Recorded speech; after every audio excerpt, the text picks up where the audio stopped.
हरियाणा की हर अपडेट के लिए बेल आइकन दबाएं और सब्सक्राइब करें STV हरियाणा न्यूज। हरियाणा विधानसभा का बजट सत्र चल रहा है। कल सत्र की कार्यवाही के दौरान कांग्रेस गठबंधन सरकार के खिलाफ अविश्वास प्रस्ताव पेश करेगी, जिसको लेकर सत्ता पक्ष और विपक्ष ने अपने अपने विधायकों को सदन में मौजूद रहने का व्हिप जारी कर दिया है। हरियाणा विधानसभा में बुधवार को कांग्रेस के अविश्वास प्रस्ताव पर चर्चा के बाद मतदान किया जाएगा। कांग्रेस किसान आंदोलन के समर्थन में और नए कृषि कानूनों के विरोध में प्रदेश की गठबंधन सरकार के खिलाफ अविश्वास प्रस्ताव लाई है। इसी को लेकर गठबंधन सरकार के साथ साथ कांग्रेस ने भी अपने अपने विधायकों को व्हिप जारी किया। सत्ता पक्ष ने भी रणनीति बनाते हुए अपने विधायकों को कहा कि सदन के नेता की अनुमति के बिना कोई सदन नहीं छोड़ेगा। सदन में महत्वपूर्ण विधायी कार्य होने हैं। वोटिंग के दौरान सभी को सरकार के पक्ष में वोट करना है। उधर विपक्षी पार्टी कांग्रेस ने भी अपने विधायकों को कहा कि कोई भी विधायक नेता प्रतिपक्ष से बिना मंजूरी लिए सदन से बाहर नहीं जाएगा। अविश्वास प्रस्ताव पर मतदान के दौरान सभी उपस्थित रहेंगे। सुबह 10 बजे सभी को सदन में उपस्थित होना होगा। चलिए अब आपको ग्राफिक्स के जरिए बताते हैं हरियाणा विधानसभा का सियासी गणित। विधानसभा में वर्तमान स्थिति। हरियाणा विधानसभा में कुल सीटें 90 में से 2 सीटें खाली हैं। मौजूदा संख्या 88 है। किसके कितने विधायक? बीजेपी के पास 40 विधायक हैं। जननायक जनता पार्टी के पास 10 विधायक हैं। कांग्रेस पार्टी के पास 3 विधायक हैं। HLP से 1 विधायक हैं। वहीं इंडिपेंडेंट 7 विधायक हैं। वहीं जीत का जादुई आंकड़ा छूने के लिए 45 की संख्या चाहिए। कांग्रेस को इनसे उम्मीदें हैं। कृषि कानूनों से नाराज विधायकों की संख्या 8। जननायक जनता पार्टी के 6 विधायक कृषि कानून के खिलाफ हैं।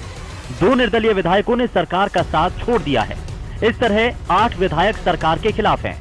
मनोहर सरकार के समर्थन में अब भी 47 विधायक हैं।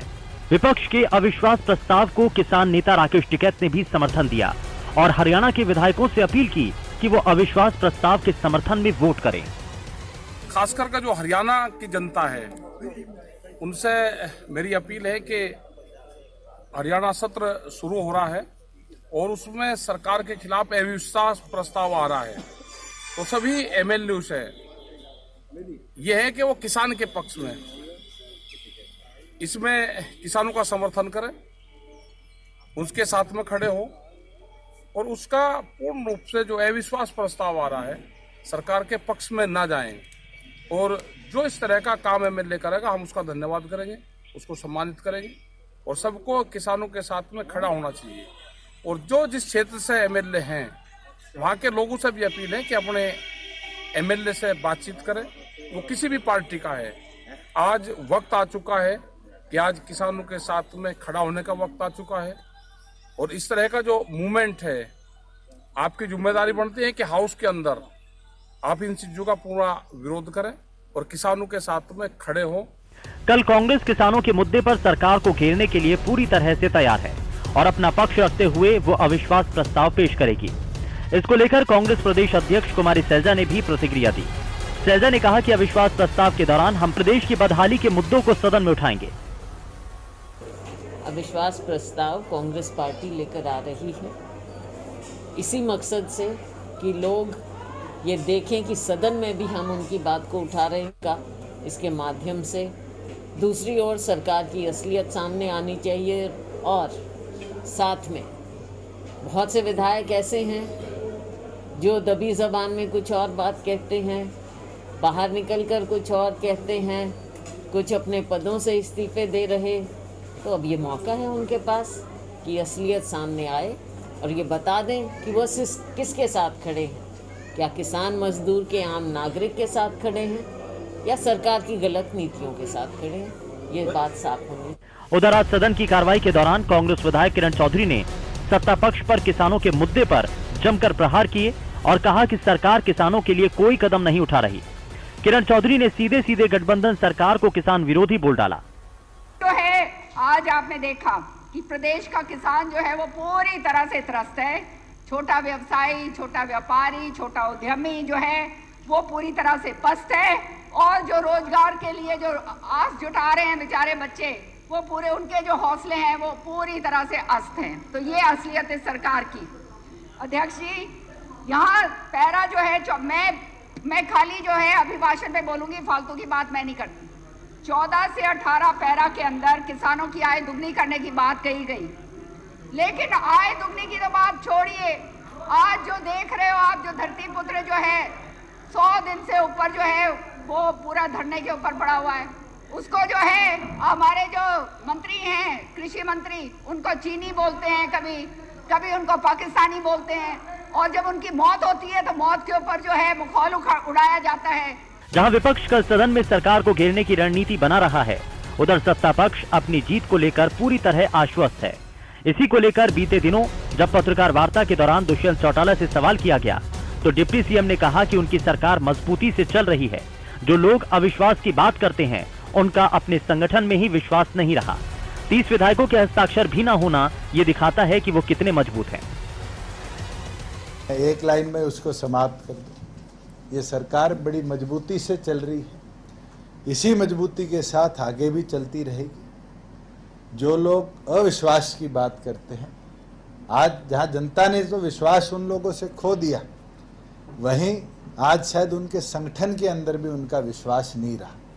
और जिस तरह के कदम पिछले दिनों उठे हैं जम्मू के अंदर, अलग अलग प्रदेशों के अंदर, ये दिखाते हैं कि आज वो लोग इंटरनली भी कमज़ोर हो रहे हैं।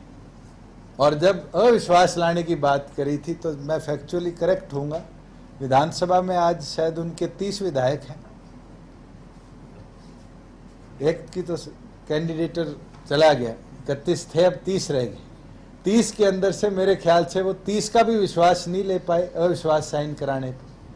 कांग्रेस के अविश्वास प्रस्ताव पर मंगलवार को एचएलपी के अध्यक्ष और सिरसा विधायक गोपाल कांडा ने भी अपनी प्रतिक्रिया दी। गोपाल कांडा ने कहा कि अविश्वास प्रस्ताव महज एक ढकोसला है और सरकार जैसी चल रही है वैसी ही चलती रहेगी। इसके साथ ही उन्होंने अभय चौटाला के इस्तीफे को जनता से धोखा बताते हुए कहा कि अभय को दोबारा चुनाव नहीं लड़ना चाहिए। एक तरफ तो जो अविश्वास प्रस्ताव लाया जाता है और दूसरा G23 के जो नेता हैं वो जम्मू में बैठक करते हैं और जो अपने कांग्रेस के आला कमान के प्रति अविश्वास जताते हैं। आप इस बारे में क्या कहते हैं? देखो, हरियाणा में अविश्वास प्रस्ताव कोई लाए ना लाए, सरकार हरियाणा के अंदर जो है, जो चल रही है वो चलती रहेगी। और ये तो सिर्फ यूँ ही टाइम पास वाली बात है, ढकोसले हैं, कुछ नहीं होना जाना। जो सरकार चल रही है वो चलती रहेगी। एक इनेलो के विधायक हैं, उन्होंने अपना इस्तीफा दे दिया, अभय सिंह चौटाला, तो आप क्या मानते हैं, क्या वो इस्तीफा जायज़ था या कोई और भी रास्ता हो सकता था अपना विरोध दिखाने का? आपको क्या लगता है? देखो, ये उनकी सोच है। उन्होंने ऐलनाबाद की जनता के लिए जो इस्तीफा दिया है कि भाई मैं अगर किसानों की बात नहीं मानती सरकार, इस तारीख को मैं इस्तीफा दे दूंगा, और उन्होंने दिया है, तो मैं कहूँगा अगर इस्तीफा उन्होंने दे दिया तो उनको अब चुनाव नहीं लड़ना चाहिए। और 4 महीने के लिए इस्तीफा देना तो एक गुमराह करने वाली बात है जनता को। ये तो एक गोली देने वाली बात हो गई कि भाई 4 महीने के लिए मैं इस्तीफा दे रहा हूँ, 4 महीने के बाद फिर चुनाव लड़ लूँगा। जब इस्तीफा ही दे दिया, आप 5 साल इंतजार करो, भी मैंने तुम्हारे लिए छोड़ दिया, तो जनता तो फिर आपके साथ ही रहेगी ना। और ऐसे अगर आप उनको 4 महीने के लिए गुमराह करोगे, 4 महीने के बाद फिर दोबारा मैदान में आ जाओगे, आपने छोड़ा ही नहीं है तो फिर इस्तीफा क्यों दिया, क्या जरूरत थी? बात अगर संख्या बल की करें तो सरकार पूरी तरह से अपनी मजबूती का दावा कर रही है। इसके लिए विधायकों को सदन की कार्यवाही के दौरान मौजूद रहने की और सरकार के पक्ष में वोट करने की व्हिप जारी कर दी गई है। लेकिन विपक्ष भी सरकार का विरोध करते हुए अपने अविश्वास प्रस्ताव को मजबूत साबित कर रहा है। लेकिन अब कल ऊंट किस करवट बैठेगा ये तो कल ही पता चल पाएगा, जिसका हर किसी को शिद्दत से इंतजार है। Bureau report, Haryana news.